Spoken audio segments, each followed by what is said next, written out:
Welcome back, everyone, to Pontos, Fathom, Hobbies. This is Season 1, Episode 3 of Acquire, High Adventure in the World of High Finance. We're playing the original bookcase game from 1963. You can see this kind of I Dream of Jeannie looking bewitched set here. 1960. This is 1968 edition of it. Picked this up on eBay. It was a game I used to play. My dad used to have this game. This was a surprisingly not child-themed game that we quite had fun with. I think it was cooler than Monopoly. I mean, I think we all pretty much figured out the slog that was Monopoly. And what was nice about Acquire was some of its wheeling and dealing in the finances. So we're already several rounds into the game. You can see that the Continental hotel chain is growing. Imperial hotel chain is also at 4 tiles. As those hotel chains grow higher, we get the ability to not only raise the price of our stock, but on the event of a merger, that stock merger price will go up for the primary and secondary majority shareholders. So we'll jump right back into the round. Let's go back to player 1. Player 1 is currently still the top shareholder of Imperial Hotels. They will go ahead and add 8. Let's see if they do 8I. See, now this is the thing. I can do this 8I here, right? If I do 8I and I just grab Tower Hotels, okay? This will probably get devoured by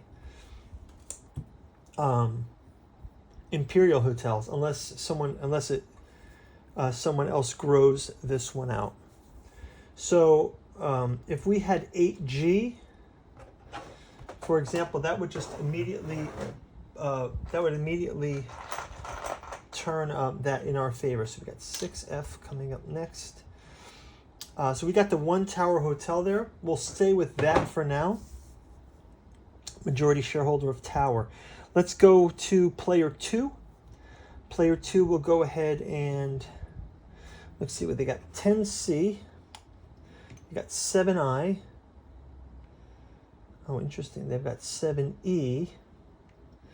Player 2's got Imperial. I'm going to have them play 7E to grow Imperial also. And they will also buy a share of Tower. That Tower stock is going to be 200. So we'll put in one of these 5, get some change back. That will make them the secondary or equal majority shareholder. Let's give them a tile. And player 3 jumps in now. Player 3 with the majority, I believe, on Continental. They'll go ahead. They've got 12H, 11E, 1G, 11I, 10B, and 9I. Oh, interesting. Well, you know what they're going to do? They're going to put this on 9I for Tower, and they're going to become majority shareholder by buying 2 shares of Tower. So now they are the double shareholder. They are the top shareholder. And that's going to wrap it up for their turn. They get their tile. Again, this is probably going to be a buyout still, but we'll see. We never know. Maybe Tower ends up taking off. So before we wrap up the game, quick word from our sponsor. Pontos Fathom Hobbies brought to you by the books that we produce. We've got a bookstore link down in the description. You can go check out the Catu Journals out of Lovecraft's Providence, the Omnibus edition. If you go to the bookstore, you can actually find the 6 volumes that make up the Catu Journals Omnibus: Genealogy of Cthulhu, Psychoanalysis of Aurelia, Archaeology of Yog-Sothoth by August Moldenhauer, and Necromancy of Nyarlathotep, Hermeticism of Hastur, Alchemy of Azathoth by Giuseppe Balsamo. But you can check these out individually or as a group. Great for a Lovecraft fan or a fan of horror. We've also got William Mitchell's Alchemy and Anthroposophy in the Dune Saga. This deep dives into the Jungian alchemical and anthroposophical themes throughout the Dune Saga and kind of really pinpoints into what makes Dune such an impactful cultural saga. and deep dives into the influences of Frank Herbert, but also implications that Dune has on our coming future world with the rise of AI and bioinformation and things like that. And lastly, we've got the Artificial Psychoanalysis of Desiring Machine, August Moldenham, William Mitchell. Also a 3-volume collection. You can buy these individually. You've got Impedance and Admittance in Desiring Machines, Psychoanalysis of Artificial Intelligence, Computational Complexity and Psychiatric Agency. This book will put together a number of different approaches to the rise of artificial general intelligence, what its impact is on humanity, and also the idea of perhaps a psychology or an artificial psychology that's going to be required in the future for artificial intelligence. So go check those out in the bookstore. You can also check out our Patreon link down below. Thanks for watching, and we're back to the game. And we're back, and it's back to player one again, majority shareholder of Imperial. They're going to go ahead with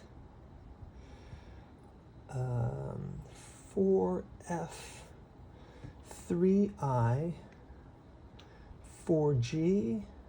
Oh, 4G is worldwide. Yeah, they're going to grow 4G for worldwide. And again, as Imperial shareholder, they'll buy 2 Tower as well. So Tower's at 3. That'll be 6 for them. So they're back to majority shareholder of Tower. And now we're going to go over, get their tile. And we'll move things over to player number 2. So player number 2, still majority shareholder of American. Let's see if they do 1C. No. 7G. Interesting. 10H. Interesting. 4E. Luxor. They're also in Luxor. Let's have them grow Luxor. They'll also buy some shares of Luxor, even though it's at 4 and they're buying on the way up. Let's just have them get 2 more shares of Luxor, and we'll get 200 change.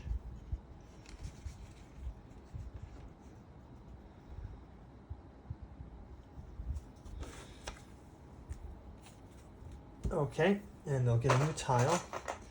Now Luxor has 4.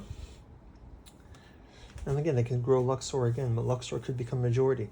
Let's look at player 3. They've got 10B, 11I, no, 1G. 1G could grow American, 11E, 12H. And oh, they got 11E and 11D. Maybe they can start Festival. So let's just put that out there. Let's put 11D out there for the future.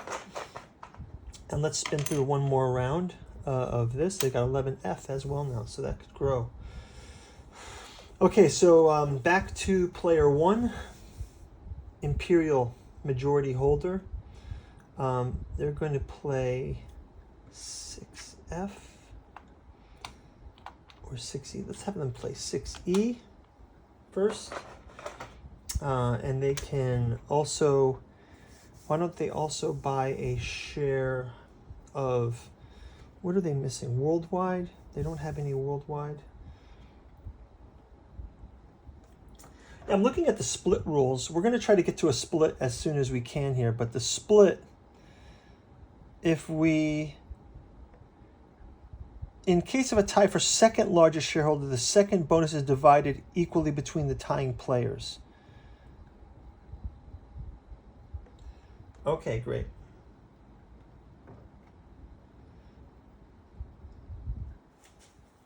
Okay, so that's fine. So we'll go back around to, that was 6E. Let's go to player 2 now, 3C. Oh, wow, so we'll grow Luxor more. So now Luxor's got 5.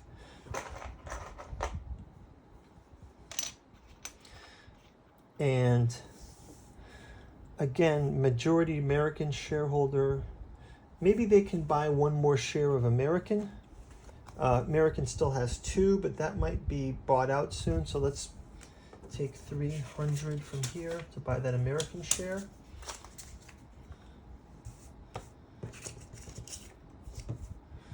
So you see, once we've got this kind of portfolio, we're all able to...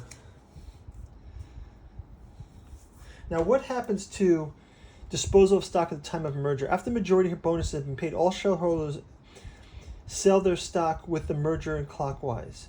Stock may be sold for the price determined by the number of hotels in the defunct chain before the merger. Oh, so you can actually sell your stock at the price that the hotel stock is at, plus you get the merger stock price. So this is what the merger, why the merger is interesting. So let's come to player 3. We've got a 10B potentially, no, 11I, a 1G, an 11E. So yeah, we're going to play that 11E that we mentioned before. We'll go ahead and add that 11E. We'll take Festival Hotel, initial stock from Festival Hotel for now. And we'll move the turn back to player 1. Player 1 has 9C, 6F. Well, 6F will grow Imperial even more. So now Imperial is 1, 2, 3, 4, 5, 6, 7 tiles. So with 7 tiles, Imperial is now an $800 stock. 7 tiles, Imperial is an $800 stock. So we will replace our coin. We got 11H. Let's go player 2. We've got 9B, 7I. 7I is growing tower. We'll replace this. 11B. And then we're going to wrap up with player 3 for this episode. 10B, no. 11I, no. 1G, no. 7B. 7B will grow Continental. And that's going to do it. So at the end of this round, we've got Continental 1, 2, 3, 4, 5 chain. Luxor also 5. American 2. Worldwide 3. Tower 4. Festival 2. And Imperial 1, 2, 3, 4, 5, 6, 7. So that's going to wrap it up. We will see you guys in the next round. Thanks for watching. Bye-bye.